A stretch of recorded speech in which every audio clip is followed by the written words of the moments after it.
Hey everyone, it's Chris. I've been looking at the various classes in the 2024 Player's Handbook and comparing their damage capabilities with each other for just kind of the base class, and then taking a look at adding a subclass and seeing what we can do with some optimization, and then graphing it all and comparing them to each other. And in my most recent video, what I did is I looked at base bards. So bards without subclasses. What can they do? And I was mostly comparing some spells that I hadn't done calculations for yet, because the bard will eventually get access to a whole bunch of spells. And I figured I'd pick a few of them and punch the math on them and see how they did against each other. But if we're going to talk about damage and bards, I think it's just really obvious that we need to talk about the Valor Bard, because the Valor Bard looks like a pretty good weapon user, and it has very much like a Blade Singer style extra attack added on at level 6, and so it just looks really strong, and I wanted to see what we could do with it with some various builds. Another thing we need to talk about when we're talking about the Bard, and the Valor Bard in particular, is Conjure Minor Elementals. So this is a spell that I did a cautionary video about a few weeks ago. And basically what I note with the Conjure Minor Elemental spell is the base spell doesn't look too bad, but the part that bothers me about that spell, I'll put it up on your screen here, is right here, the using higher level spell slots. It just seems to scale much faster than other spells of its type scale. So it seems like a lot, especially when it's applied to every single attack. And a bard can't take Conjure Minor Elementals as a bard spell, but at level 10, once they get magical secrets, they can take cleric spells and wizard spells and druid spells and then take them as bard spells. And Conjure Minor Elementals is then available because it's on both the Wizard and Druid spell lists. So they have multiple spell lists that have access to it so that they can take it from. So it seems to me that if I was going to make a Valor Bard and I want to do the most damage, what I would do then is I would look at ways to get as many attacks as possible. And then I would look to, use Conjure Minor Elementals and stack the damage bonuses on top of several attacks.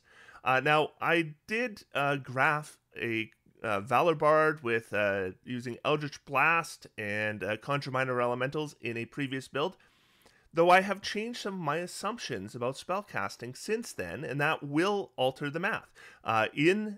For those calculations, I actually assumed that we could always precast Conjure Minor Elementals, and that with a 10-minute duration, we could get couple combats out of it. That is no longer my assumptions. I've been moving towards more conservative assumptions towards spells. So now I assume that if it's going to take an action to cast, you're probably going to have to give up your action on the first round of combat, or at least half the time you will, even with a longer duration spell. And I don't assume that we can always get multiple combats out of a 10-minute duration spell. I think some of the times you can. But, I just don't think it's a safe assumption, because sometimes, you finish a combat and then the wizard casts Detect Magic and, sorry, your Conjure Minor Elementals is gone. You're going to have to use another spell slot. And so I'm looking at Valor Bard builds, and then I'm thinking all the different ways that we could build it. We could build it the way that I had originally theorized with the Eldritch Blast. It seems to me that if I'm making a Valor Bard, Shillelagh looks pretty good. Because you can get it at level 1 with a feat, or you could catch it through the Druid class at level 10 with your magical secrets, and it would allow you to use your Charisma modifier for attacks, so you could really focus on Charisma. And so that looks pretty good, and you can take Polar Master and get a bonus action attack and increase your number of attacks that way as well. Then, I'm wondering what about a Valor Bard that just uses a Greatsword, because I've been doing Greatsword builds for the other classes. How does that compare? And so I wanted to look at that as well. And I wanted to look at, what would a Valor Bard look like if we didn't use Conjure Minor Elementals? Because one thing I tend to do as a player is sometimes I self-police when I find a combination that I think is just too good. And Conjure Minor Elementals looks really good. And so I wonder, if I just self-policed and didn't take that, what would my numbers look like with a Valor Bard? So we're going to look at all that today. So there's going to actually be a fair number of builds to go through. So let's get started. The first thing I want to do is I want to rebuild the original build I presented with the Valor Bard that abuses Eldritch Blast and Conjure Minor Elementals. And the thing about the extra attack that Valor Bards get versus the extra attack that Eldritch Knights get, and I'll put those both up on the screen, is if you look at Warcaster for Eldritch Knights, it limits them to using wizard spells, which means they can't possibly select Eldritch Blast. But the Valor Bard one doesn't. So if they get Eldritch Blast through a multi-class, then they can just use it as part of their extra attack and then make a weapon attack on top of that. Potentially multiple weapon attacks if they also, engage in 2-weapon fighting or have the Polar Master Feat or whatever. So let's make the build. So this is a Valor Bard Conjure Minor Elementals abuse build. I am not recommending this build for play. I am merely doing this so that we can accurately graph the numbers based on my current assumptions. It is a Bard. We're going to ensure we have a Charisma +2 through our background, and we will be taking College of Valor as our subclass. At level 11, we will dip Warlock to get Eldritch Blast. There's not a lot of point in getting it before then because we want to combine it with Conjure Minor Elementals, which we're not going to get until level 10. Otherwise, we're not going to have Agonizing Blast for it, so it's not going to do a heck of a lot of damage until we start adding Conjure Minor Elementals to it. We're going to make sure our Strength Charisma is 17. At first level, we'll take Magic Initiate Druid, and that'll give us the Shillelagh cantrip. Now, I should mention that if you want to cast Shillelagh, you need to be holding the weapon that you're going to be casting Shillelagh on. And if you cannot use your spellcasting focus in order to cast Shillelagh, that means we will need a free hand to access components. So that means we cannot do Shillelagh and Shield if we're doing it through Magic Initiate. Druids can do that because they can use their spell focus, which might be their Shillelagh, to cast Shillelagh, and they don't need a free hand. But because of the weird component rules that I wish they had changed and updated with 2024, and they didn't, we're stuck with the same rules that we had in 2014, and they're convoluted. But just trust me, if we read them as written, we would need a free hand. But we're not going to worry about that. We're not looking at armor class. We're looking at damage. Level 4, we'll take Warcaster. Charisma goes to 18. Level 8, Charisma +2. We're up to Charisma 20. At level 13, we'll take Spell Sniper. The reason we want Spell Sniper is Spell Sniper allows you to cast ranged spells or cantrips in melee without disadvantage. That means our Eldritch Blast can be cast in melee without disadvantage. So there's none of this, well, we'll try, maybe we can be at range and cast our Eldritch Blast, and then we'll close and then hit with our Shillelagh. Maybe you can do that, maybe you can't. Spell Sniper, doesn't matter, you're set. Resilient Constitution at level 17, added with Warcaster, is going to give us pretty solid concentration. Our concentration is definitely going to be tested if we're using Conjure Minor Elementals. And then Boon of Combat Prowess at level 20 in order to turn a miss into a hit. And assumptions, we're going to look at 4 combats a day. We're going to look at 4 rounds per combat, 1 short rest in the middle. Going to be looking at approximately 50% of our spell slots devoted to dealing damage, though I will weight more heavily the higher level spell slots. I'm going to kind of concentrate on using higher level spell slots for damage and save lower level spell slots for doing other things, but more of them. And in the end, I'd say it's about half your spell slots you're devoting. And Bard spells until level 6, we're going to use the same spell slot path as we did with the base Bard, which was mainly Clouded Daggers, which seem to do the best of the various spells that I looked at in that video. And I just don't think it's that interesting to look at, the optimized build before level 6. Level 6 is what we're interested in. That's when we get extra attack with the ability to replace one of them with a cantrip. So at level 7, we're going to start using Fount of Moonlight as often as possible. That adds 2d6 to our melee attacks. And then at level 9, we're going to add a use of Animate Objects. That allows us to use our bonus action to make attacks, though not our attacks, so we wouldn't be adding anything like Fountain of Moonlight or Conjure Minor Elementals. We wouldn't anyways, because Animate Objects uses concentration. And at level 10, we're going to switch, and we're going to start using Conjure Minor Elementals. That's the first time we can get it, and we're going to use our highest level spell slots on it, and with the exception of our 9th level slot, which we're going to use for Foresight, which will give us advantage on all our attacks. Okay, so at level 1, we're going to use True Strike with a Quarterstaff and Shillelagh, and it's going to do 4.7 damage. Then we switch, start casting Clouded Daggers, and we go to 6 and 6.5 and 10.4.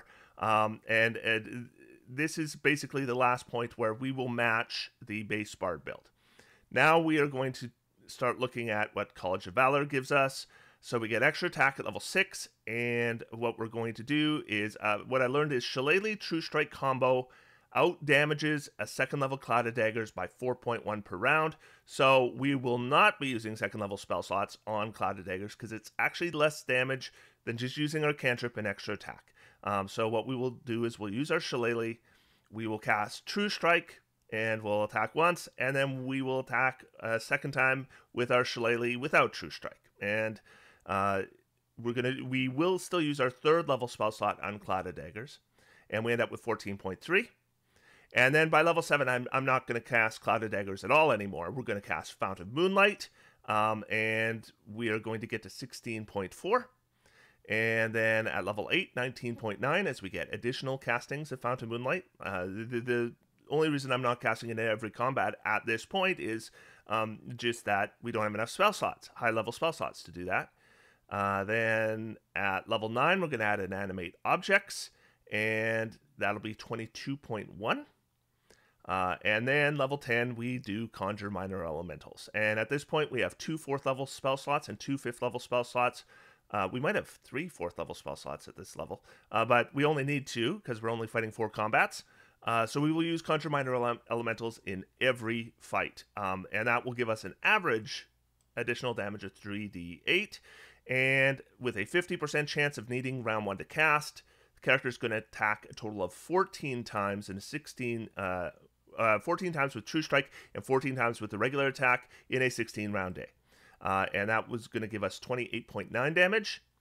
And then at level 11, we dip Warlock. So now we have Eldritch Blast, and we can use it 3 times. So that will replace True Strike. So now we're going to do a regular Shillelagh attack, an Eldritch Blast attack, 3 of them technically. And we're going to add Conjure Minor Elementals on top. Shillelagh also has scaled at this point, and we're up to 46.6. Then at level 12, we have a 6th level spell slot. We'll throw that in, and we're up to 56.7.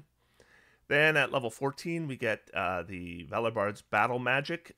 During casting turns, the Bard can make 1 bonus action weapon attack. So that means if we start a combat and we don't have Conjure Minor Elementals up, we can use our action to cast Conjure Minor Elementals, and at least we'll still get a bonus action attack that we can add Conjure Minor Elementals damage to. So that is going to help our damage a little bit. And so in the end, we're going to end up with 75.1 DPR.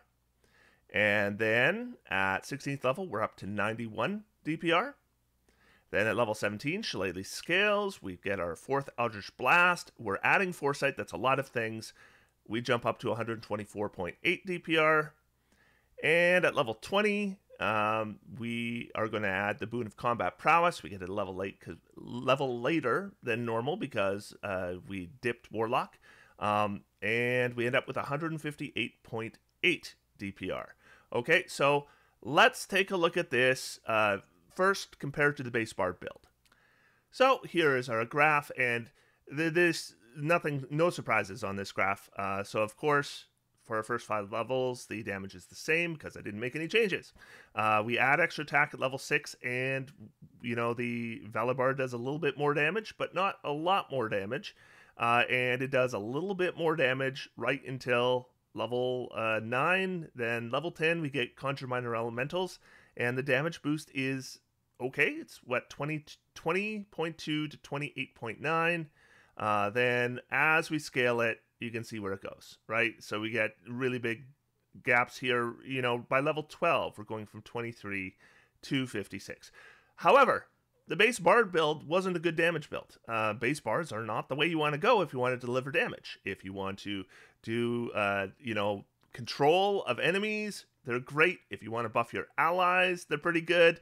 There's lots of things bards are good at. Generally speaking, direct damage to a single target isn't one of them. So it's not really a good comparison. So let's put it against something that is a better comparison. If I wanted to look at, let's say, Pact of the Blade for the Warlock. Let's look at the comparison there. So here we go. So this blue line right here, this is our Pact of the Blade Warlock, and the red line is our Valor Bard. And what we see is actually the Warlock outdamages the Bard until level 11. Guess what? That's when we got Eldritch Blast. Then we can see, there's a bit of a catch up there at level 13. But then the Bard just kind of takes it away. And we finish off with a difference of, at level 20, 84.9 to 158.8. The highest damage at level 20 that I think I have done with optimized builds, is this one. Okay, so this right here is the highest level 20 damage build that I've done up to now. And so if I put this against any other build, the difference would look even greater here, okay? So just, you can see what happens once we start abusing Conjure Minor Elementals. It just kind of gets ridiculous. But what if we didn't abuse it? What if we didn't use, Eldritch Blast? What difference would that make? Let's take a look.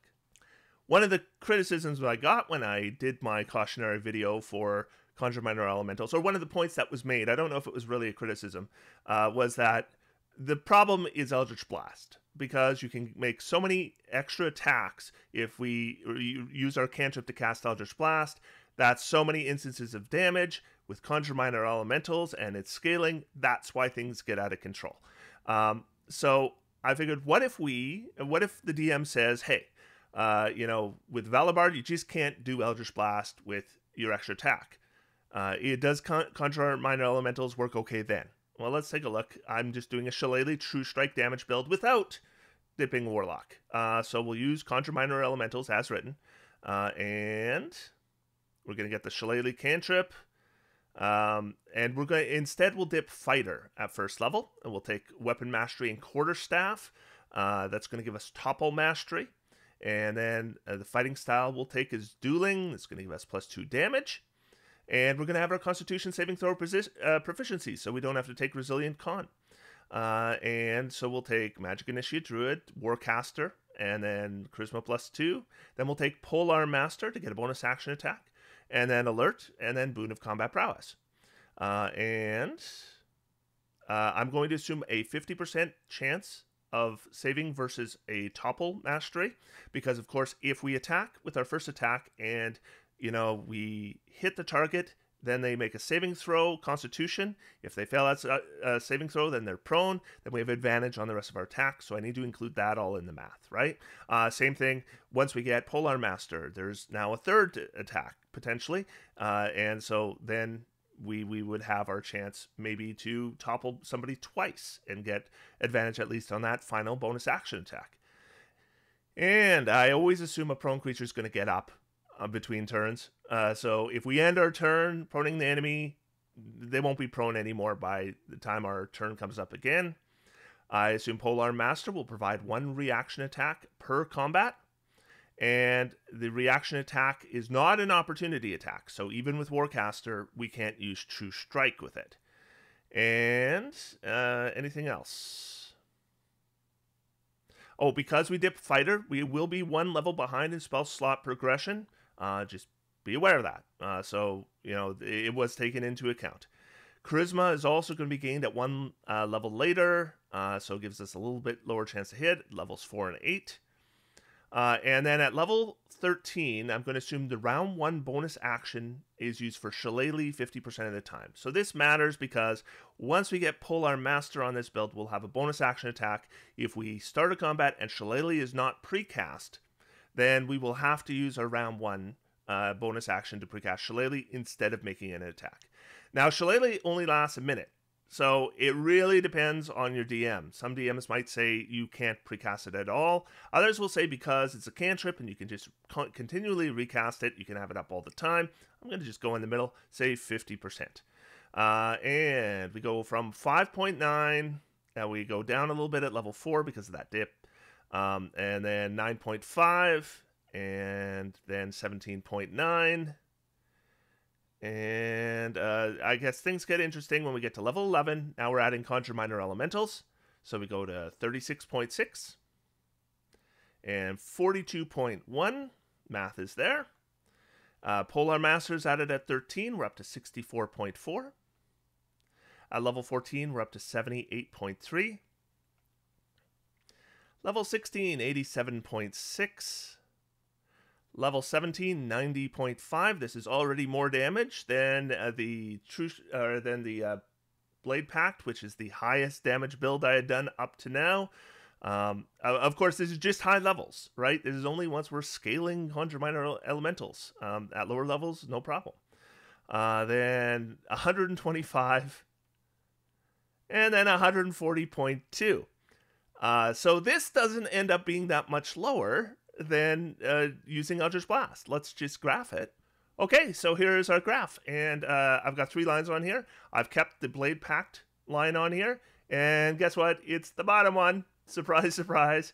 The best 20 level damage that I'd seen before then. Both builds that use Conjure Minor Elementals are kicking its butt. The True Strike build that does not use Eldritch Blast is a little below, but it's the blue line here. You can see it's pretty close. So it's not like Eldritch Blast is delivering that much more damage for us. But it's delivering way more. Again, this is not all tiers. This is just the second half of tier 3 and all of tier 4. But the problem gets worse and worse and worse as you go up in levels. So I think those 2 builds just kind of show that Conjure Minor Elementals as written doesn't work as you scale up in levels. I think if you're casting it, and the numbers seem to show this, if you're casting it with your 4th level slot, it's okay. It's not going to cause a big problem for you. It's when you start casting it with higher level spell slots that the scaling is out of whack. And one way you can fix this is to change the scaling. And I recommended in that cautionary video, maybe a D8 every other level would work. And I think it would. Looking at those numbers, I really think that's fine because, again, if you cast it at space level, I don't think it's a problem spell. But I wanted to look at, I gotta think Conjure Minor Elementals is going to be banned at a lot of tables. Just outright. They're not going to house rule it. They're just going to say, gone, you can't take it. Is Valor still any good? And so I want to look at just a Greatsword build with Valor if Conjure Minor Elementals was not in the game. And I'm not going to take Conjure Woodland Beings either, though you could, and do the rugby strategy. I'm not trying to exploit anything. I just want to make a decent Valor build using True Strike and a Greatsword. And I considered a Paladin dip and a Sorcerer dip, and I ended up doing a Warlock dip at level 9. And that is simply so that I can use my... get Pact of the Blade, so I can use my Charisma modifier for attacks. That's why I did that. And so here's the build. These are the ability scores I ended up with. These are the feats I ended up with. I'm going to take Great Weapon Master at 14. The issue with the same issue as with Blade Pact is if we're going to focus on Charisma, we can't really take Great Weapon Master because we can't increase our Charisma with Great Weapon Master. We can still take it, but we'll have to take it at a higher level once we already max out our Charisma, right? So it was going to give us a nice damage boost, but not until later. And we're still going to take Resilient Constitution because we want to have good concentration saving throws. And so since we're not using Conjure Minor Elementals, what do we cast? Well, I still think we cast Fountain of Moonlight. And we're going to still cast True Strike. And we'll get Pact of the Blade through Warlock. And then Hex will be available, so maybe we'll cast Hex, see how that does. So there's lots of summoning spells where, the summon goes into melee. But I think if you pick one that does ranged attacks, there's a better chance of living. If you pick one with ranged attacks that can fly, I think it has a good chance of living and is going to be useful in most combats. And you can do that through Summon Aberration, and you can do that through Summon Celestial. You can do that with Pact or Summon Fiend as well, but you do fire damage, and I don't trust fire damage. Too many creatures are immune or resistant. So I decided to go with Aberrant as a 4th level. No, I think I ended up just doing Celestial, right? Because we're going to get Celestial when we get Magical Secrets. And so let's just do Summon Celestial, and I'm choosing the ranged combat one. Assumption for summoning spells, we can precast 50% of the time, and it lasts 1 combat. Okay, and I'm going to start using a light crossbow at level 1, and it's going to do 4.7. And that's because I'm not a Valor yet. I don't want to get into melee with my leather armor. And then Cloud of Daggers at level 3, and level 5, True Strike, and level 6, we switch to the Greatsword. So now we're doing 13.2, and then 14.6, and then 15.9 at level 8. After our Warlock dip, we jump to 22.6. By the way, I should mention this is when I'm going to be using Hex, and I'm going to be using Fountain of Moonlight, and it's going to be basically each one is going to be half the time. The combats where I am using Hex, it's 21.9. The combats I'm using Fountain of Moonlight, it's 26.5. So that's the damage difference from those two spells. And then at level 11, we're going to start using Summon Celestial, and we get up to 30.6, and then 36.1. And at level 13, we get to the point, once we have Great Weapon Master and our base attacks are stronger, what I determined is if we assume that we have to use our action on round 1 50% of the time with Fountain of Moonlight, and we don't with Hex, because Hex uses a bonus action, the damage is the same, and Hex is a 1st level spell slot. So I figured at that point, I'd probably just use Hex in combat unless I can precast. And if I can precast, then Fountain of Moonlight would do more damage. And we get to 41.3. And at that level 14 to 47.2. 53.7 at 16. 56.9 at 17. 66.9 at 18. And 74.5 at 20. So let's throw this on the graph and compare it to the Blade Pact Warlock. There they are on the graph, and the line that is at the bottom most of the time is the Valor. Tier 1 doesn't make a lot of difference. Even the beginning of Tier 2, it doesn't make a lot of difference. Level 6, the Warlock Greatsword starts coming out ahead. And part of the advantage here for the Warlock is with both classes, I end up dipping another class. But with the Warlock, I'm dipping a Martial. I dipped a Fighter with the Warlock, and that gives Weapon Mastery, and that is going to increase our damage, because Graze increases damage. And with the Valor, we could dip Fighter, but then we're not going to be able to use our Charisma for attacks. So then we would end up wanting to dip Warlock as well, so we could. Because with the Blade Pact, we don't have to use Charisma for attacks. We could just use Strength, and it's fine. With the Valor, we can't. We can't do that, because if we're going to use True Strike requires that we use our casting ability score. So if we focus on Strength, our damage is actually going to go down. So, yeah, unless you do 2 dips, you could dip Warlock and Fighter, but then you're going to be 2 levels behind in casting. So we see the effect of that right here. Right through the end of Tier 2. And Tier 2, the Warlock seems to do a lot better than the Bard. At level 11, the Bard catches up and stays caught up until level 13. Then the Warlock pulls ahead. There's one level here where it's a significant difference, 41.3 to 57. It's not disastrous. That's not as big a difference as it maybe looks on the graph. We're talking about 16 points of damage. And then it closes up, and I mean, the Bard's behind, but it's not a huge amount. 74.5 compared to 84.9. And again, this is my highest level 20 damage. If we were to take something that scales a little more modestly, on this graph, I am comparing the Valor Bard with a Greatsword and the Moon Druid build that I did 2 videos ago, and they are very close. At lower levels, once we get to level 3 and the Moon Druid gets their improved wild shape, they do more damage in tier 1, but not a lot, and at the beginning of tier 2, but not a lot. And then the two kind of crisscross all the way up. The Moon Druid ends up higher, but it's pretty close. So overall, I'd say the Moon Druid does a little bit more damage if we're looking at all 20 levels, but not to the point where I'd be concerned about playing a Valor Bard. So let's compare it to a Martial. So this compares it to the Zealot Barbarian using the same weapon, the Greatsword. I think this is pretty clear, right?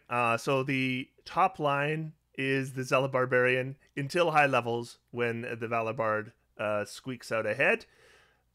Valor Bard never does a whole lot more, but look at tier 1, look at tier 2.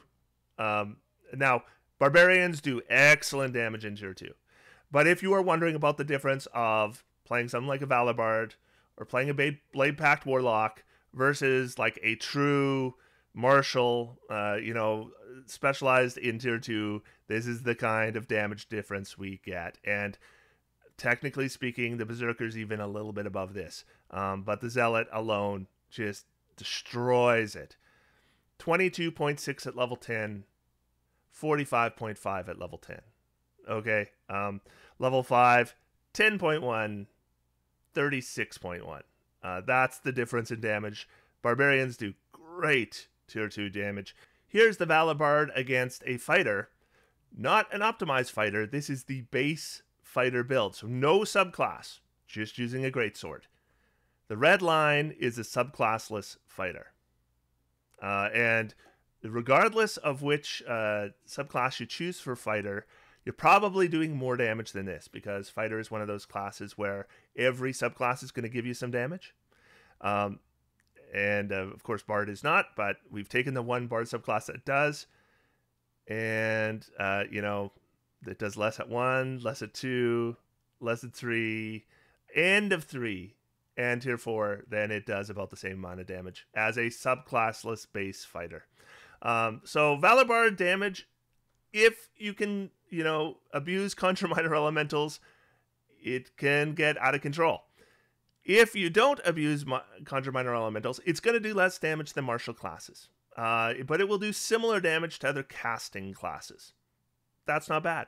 Actually, I don't mind that balance at all. I think that non-casters should do more damage than casters, so I'm okay with that. Because casters have so many other tricks that they can do, especially bards. Bards have tons of things they can do. So these numbers don't upset me at all. I don't really have a stake in the game. I don't really care who comes out ahead. I'm not treating this like a race. This is information for me, and so far, the Ranger was a disappointment, but other than that, I haven't been that disappointed with these results. And once again, I'm not disappointed with these results. I was a little concerned that a Valor Bard using just True Strike with a Greatsword, if they have back to the blade, might outdamage martials. They do not. They do not even meet martials. But I think they do okay damage, and you're going to have a whole bunch of spell slots to use on other stuff, and you're going to have Bardic Inspiration, and I think you'll do just fine as a character as a whole. So that is the Valor Bard. Now, in my next video, I'm actually not going to move to another class because I need to go revisit a class I did before, and that is the Fighter. If you have been watching this series, you'll be aware that in my Fighter video, I did an optimized build that ended up being a nightmare for the math. It was just awful. And it used Shillelagh and Champion, and I had to calculate using Heroic Inspiration, and the math was incredibly complicated, very, very long, and, the damage ended up being pretty good. But it's a hard build to compare to. Like, I would have liked to have compared it to the Valor Bard here, rather than to a base Bard or a base fighter class or a fighter build. but it's not really that comparable because it's such a weird build. So I want to actually go back to Fighter and look at optimizing Greatsword with a subclass. And also, on that video, probably the most common comment I had was that if I really wanted to increase my damage for the Fighter, the subclass I should have chosen is Eldritch Knight, because Eldritch Knight can deliver so much more damage through True Strike. I am going to show you why that's not the case. So we're going to look at that in my next video as well. And trust me, I've done about 50 Eldritch Knight Greatsword builds, trying to work out a way to make a True Strike work on a Greatsword build with Fighter, and it doesn't work. It just doesn't work. To the point where I am playing an Eldritch Knight right now in an extended campaign, and I don't use the 7th level feature at all in the build. I don't. I still think it's a very good build that is very useful for all kinds of things, and easily, in my opinion, as good as other fighters in the big picture, but it does less damage than other fighters. And so I'll show you that as well in my next video. So we're going to talk about fighters and greatswords and Eldritch Knights in my next video. Until then, I'm going to sit back, relax, and have some fun. D&D is for everyone. Thanks, everybody. We'll talk to you soon.